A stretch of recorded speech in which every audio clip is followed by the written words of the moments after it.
This is Chechnya, Vladimir Putin's iron fortress of the Caucasus. And that burning building is not an ordinary warehouse. It is the headquarters of the Russian Federal Security Service, or FSB. At 4:30 a.m. on December 2nd, drones launched a major fire at the FSB base in the Achkoy Martin district of Chechnya by diving into strategic points of the building. The footage clearly shows the roof collapsing and the building's skeleton engulfed in flames. This building was the brain trust center where Kadyrov monitored his opponents and directed operations. Now it is nothing but a charred ruin. All flights to Vladikavkaz, Grozny and Magaz have been suspended, and the airports have been closed. The destruction was not limited to the FSB. Just a few days earlier, the barracks of the Akhmat regiment, known as Kadyrov's personal army and directly affiliated with the Russian National Guard, in Gudermes were also targeted. The tactic used here was to create a shock effect similar to a double tap.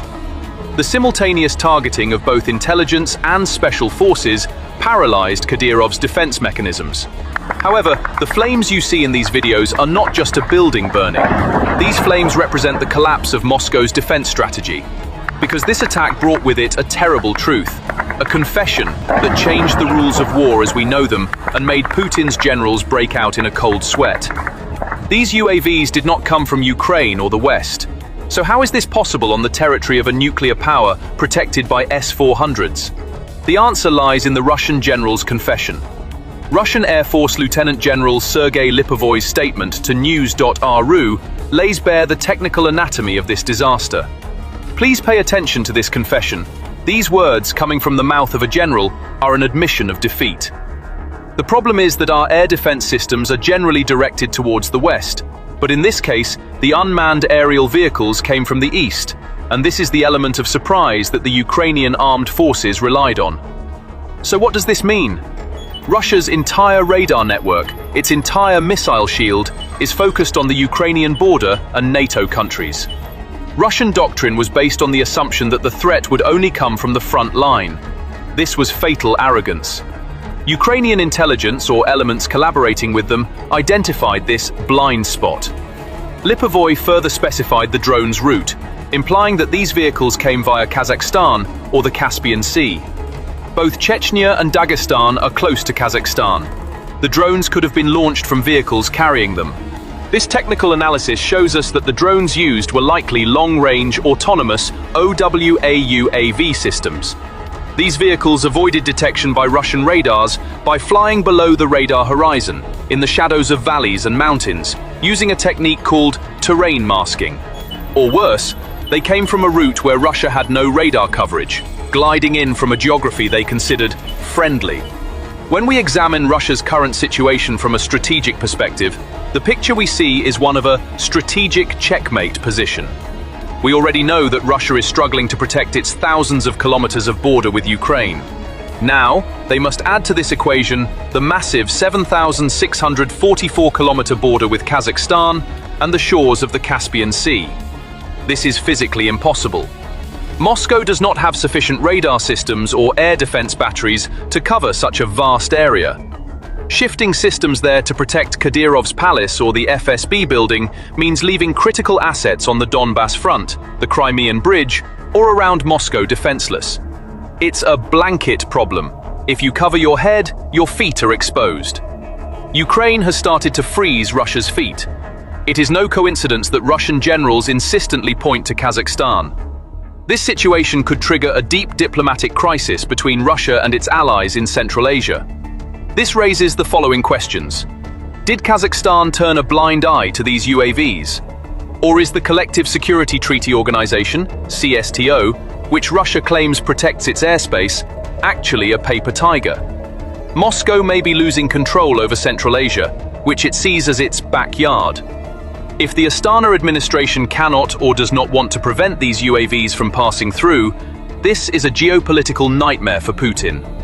Russia will now succumb to the paranoia that it is surrounded by enemy or untrustworthy elements, not only on its western borders, but on all its borders. More importantly, this ghost front threatens one of Russia's lifelines. The Caspian Sea is the main artery Russia uses for shipments of weapons, drones, and ammunition from Iran. Attacks on the Caspian fleet base in Kaspiysk signal the beginning of this strategic blockade. If Ukraine has the range and access to threaten this route, Russia's logistics chain could be broken in the middle of the Caspian Sea. Ships coming from Iran are no longer safe. Ports are burning, warehouses are exploding. This is the ultimate point reached by asymmetric warfare. Ukraine is bypassing billion-dollar Russian defense systems with relatively inexpensive drones and cleverly designed routes. The shockwave created by this attack extends far beyond the physical wreckage of a burning building, reaching into the fragile ethnic and political fault lines of the Russian Federation. The smoke rising in Grozny symbolizes not only a security lapse, but also the psychological collapse of Moscow's authority in the Caucasus. Ramzan Kadyrov's entire political existence is built on fear and absolute power. Not even a leaf could stir in Chechnya without his knowledge. However, the events of the past month have shattered this illusion of control. This is not the first attack on Kadyrov's home. It is the most destructive link in a series. How can a leader who cannot protect his own intelligence building protect his people? If Kadyrov can be targeted in the heart of Grozny, in the area considered the most secure, then no Russian collaborator in the Caucasus is safe. This situation gives the underground opposition within Chechnya, such as the Sheikh Mansour and Dudayev battalions fighting in the Ukrainian ranks, a tremendous moral advantage and propaganda material. Kadyrov is no longer the hunter, he is the hunted. General Lipovoy's statement that the drones may have come from the direction of Dagestan or Kazakhstan shows the pit of doubt into which the Kremlin has fallen. This statement sows seeds of discord among Russia's federal regions. In previous attacks, Kadyrov blamed officials in the neighboring republics of Dagestan and Ingushetia, leading to threats of blood feuds. Now, the Russian general is officially declaring these regions suspicious. Consider this. Moscow suspects that the attacks were organized from its own territory, via Dagestan. This creates the risk of potential internal conflict in Russia's southern flank, at a time when the army is already bogged down in Ukraine. A chaotic environment where Kadyrov's supporters view Dagestanis with suspicion, Ingush view Chechens with suspicion, and everyone accuses each other of being traitors or Ukrainian agents. This means that Ukrainian intelligence, namely the GUR, is undermining Russia's internal integrity without losing a single soldier on the ground. Now another equation emerges here. We see that Russia is struggling both to protect its vast geography from attacks and to keep its war economy afloat. This situation triggers a deadly fault line between Kadyrov and the Kremlin. Putin has so far been able to keep the autonomous republics under control, with the economic power and authority of the Russian Federation. But in the Kremlin's war economy, every ruble now counts twice. As defense and security expenditures balloon, the tug of war over the soft lines of the central budget intensifies. This situation creates a major dilemma, especially in war-torn regions like Chechnya. Kadyrov's authority in the region stemmed not from absolute loyalty and devotion, but from the power of money itself. Now, Russia's economic power is weaker than ever. On the one hand, there are Ukrainian attacks on Russia's economic arteries, refineries and oil pipelines. On the other, there are Western sanctions and heavy losses on the front lines. This burden is being placed directly on the economies of the autonomous regions or directly on the workforce. In Kadyrov's Chechnya, in particular, political stability has been sustained for years by a budget rhythm. Now, transfers, subsidies, and project payments to Grozny are decreasing. Even in 2023 and 2024, Kadyrov had disagreements with the Kremlin, Russian generals, and even the FSB. Add to this the economic downturn. Now, Kadyrov's loyalty to the Kremlin is heading toward a dangerous curve. This is a risky gamble for Putin. In 2025, Russia's military spending will reach record levels. Approximately 7% of GDP is allocated to defense and security. This burden is straining the central treasury. At the same time, sanctions, insurance freight and financing premiums are disrupting energy cash flows. As a result, the center is inclined to distribute the ruble in a more conditional and targeted manner. In this situation, regions that are exceptionally dependent on federal transfers are the first to feel the tremors. Chechnya is in the midst of just such a tremor. So, what happens if Grozny's funding is cut? There are three answers to this question: partial contraction and shifting. The center maintains the total transfer nominally, but changes its composition. Flexible items, showcase projects, symbolic investments, are trimmed. Salaries and social payments take priority. The political impact is limited, but the showcase slows down, visibility decreases. This is pressure felt behind the scenes, not on stage. Conditional funding and oversight. Transfers are tied to stricter reporting and spending conditions. The loyalty test is embedded in financial technique. Every project requires justification. Competition among regional elites over whose project gets funded intensifies. This increases internal friction without amplifying external pressure. Net cuts delays.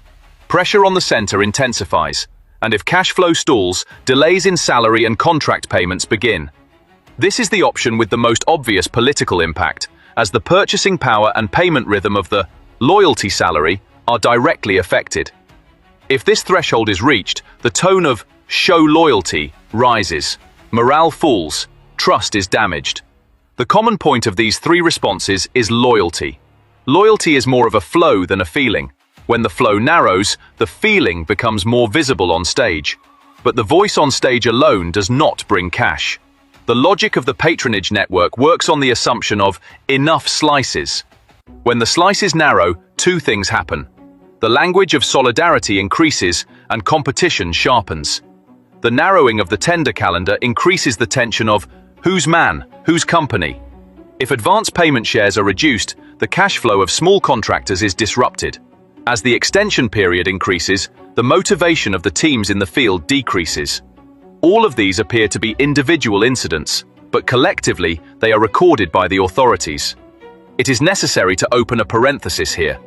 This competition, when the cash flow is disrupted, the first savings are quietly made here. Exercises become less frequent, maintenance plans are extended, and it is said, let's wait until the end of the year for new purchases. It may not be visible in the short term. In the medium term, morale and preparedness decline. On top of that, if there is criticism of show loyalty in public perception, morale is more fragile. Therefore, wage delays are not just a pocketbook issue. They are an issue of authority. The outcome is inevitable and ruthless.